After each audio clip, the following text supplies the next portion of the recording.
जय जगन्नाथ सांग मैंने मु शिबू। तो आज आम बाहरी जाइए गोटे वाटरफल को जोटा कि कोरापुट डिस्ट्रिक्ट अच्छी झरणा टाइप तो आम से पिकनिक करा। तो ये आम जा चलो तापर रोषे करने जहाँ जहाँ सामग्री दरकार थी तो आम से गुड़ाक सब उठे नहीं विख्यात झरणा आसतु देखी तो आम अंकल आम ए घर ओनर ब्लॉग चलती वीडियो चल यूट्यूब रे छड़ा सब्सक्राइब लाइक सब्सक्राइब संगे जोड़ी देते तो आम तीन जन मिसिकी जाऊँ किसी किणवार था। तो आम से आम सामना दुकान जन दुकान तो से किसी जिनस नहीं जीवु दुकान आस सौदा करने जेहेतु आम जाऊँ पुंजी सिले बाट भोजी करने तो ये सौदा करना जाऊँ पाग एक्चुअली भल था। तो आम बाहर जाइलु 10टा मे बी 10:30 हो जाइए। तो से टाइम बाहर बहुत सुंदर पाग था।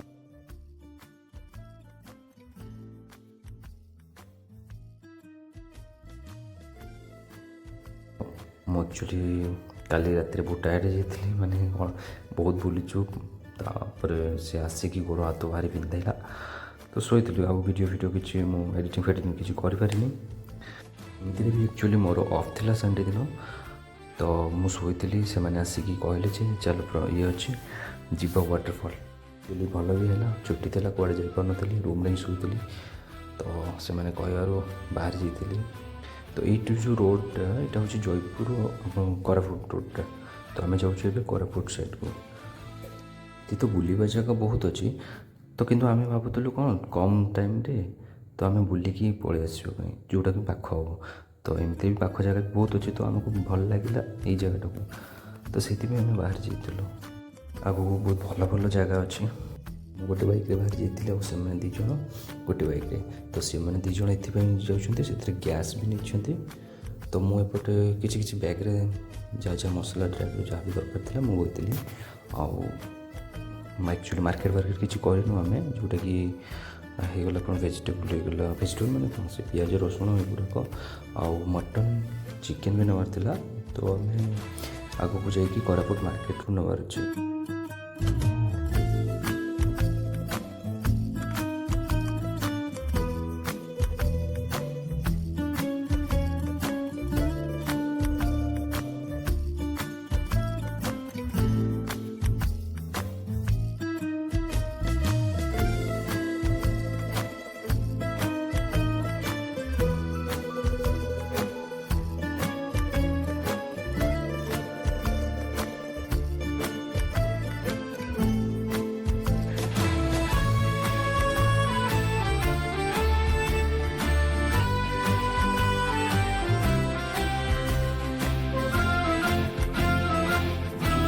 जगह थी रास्ते कि सब गुड़ाक मुझे कैप्चर कर पारे आउ सांग मैंने भी किसी करके कौन को देखेबी किसी जगह अच्छी।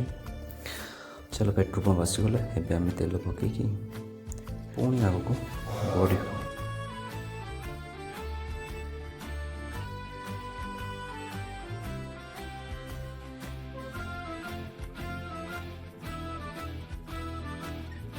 टे आकाश को मैंने कि देखा जाऊँगी ब्यूटीफुल से माने छोट मार्केट भितर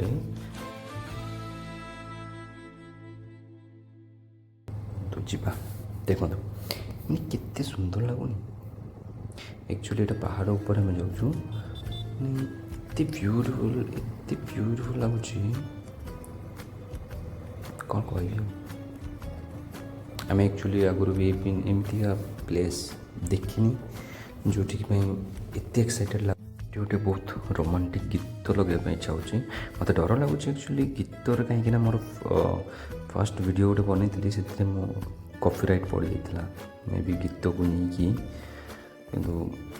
भावुँ ये जो गीत मु पोस्ट करी से किसी कॉपीराइट न पड़ू।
ଟାଙ୍କିର ମଝିରେ ଥିଲି ମୋ ଅଣ୍ଟା ବଞ୍ଚିଗଲା।